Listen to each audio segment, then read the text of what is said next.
It was full steam ahead on the island of Sodor. All the engines were running on time. They wanted to finish their work quickly because tonight was Halloween.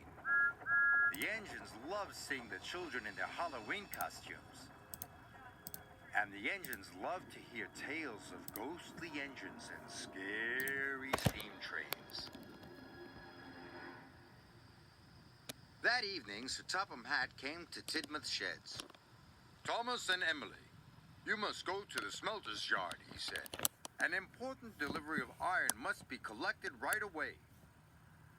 "Yes, sir," they puffed. Percy thought the smelter's yard was spooky. He was worried about his friends.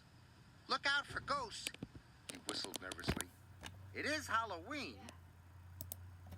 "There's no such thing as ghosts," Thomas said cheerfully. "It's just silly make-believe," added Emily. And they steamed off to the smelter's yard. The sun was setting, and it was getting dark. "Imagine being scared of Halloween," puffed Thomas. "Or the smelter's yard," sniffed Emily. "Pah," added Thomas. Thomas and Emily enjoyed feeling brave.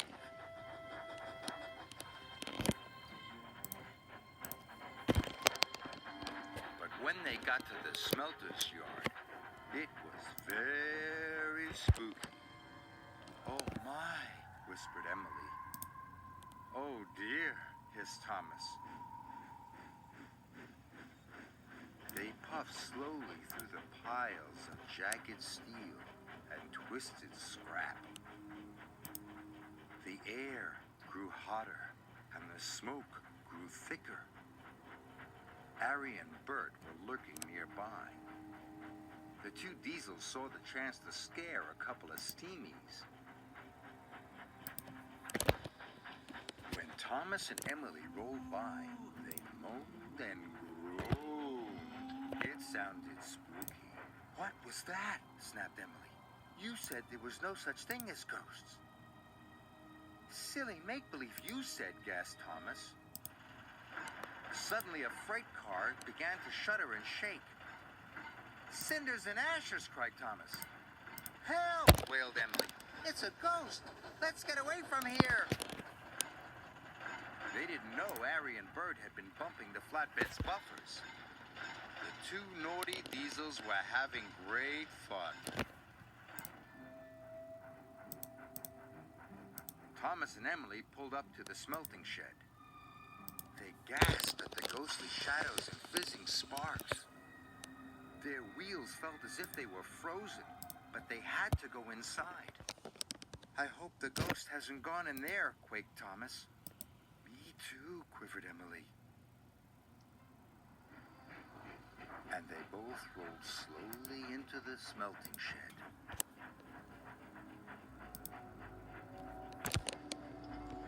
Inside, chains clanked and strange shadows danced across the walls. Must be brave," Thomas puffed. But it was spooky. Emily was turning around, ready to shun some freight cars. Suddenly, a great whoosh of sparks lit up the shed. "Bust my buffers!" cried Emily.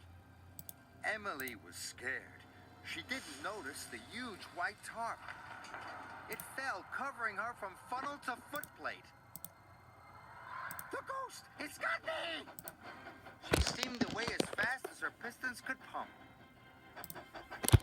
Thomas thought Emily was the ghost, and he raced out of the smelting shed.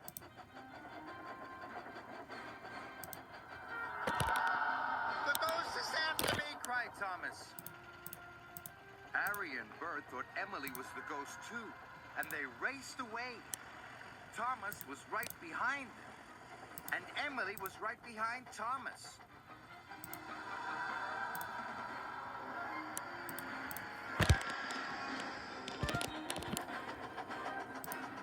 "Help!" Emily cried. "The ghost has got me!"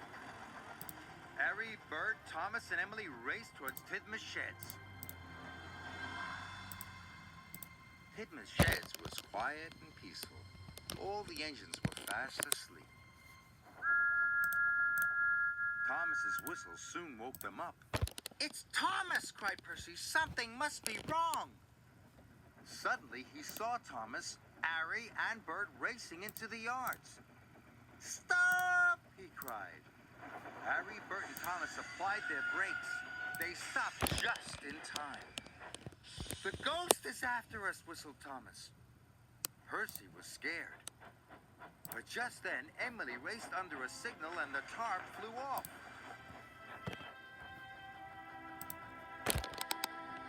"That's no ghost," said Percy. "That's Emily." The engines didn't feel scared anymore, but they did feel foolish. Sir Topham Hatt arrived wearing his pajamas. "What is all this fuss and bother?" he boomed. "It has caused confusion and delay." "But, sir," cried Thomas, "the flatbeds were rattling." "We heard moaning," said Emily. "And groaning," added Thomas. Sir Topham Hatt looked at Harry and Bert. "Do you know anything about this?" he asked sternly. "It was us, sir," Bert mumbled. "For your punishment, you go back and collect the iron at once," said Sir Topham Hatt. "Yes, sir," said Harry and Bert, and they rumbled away.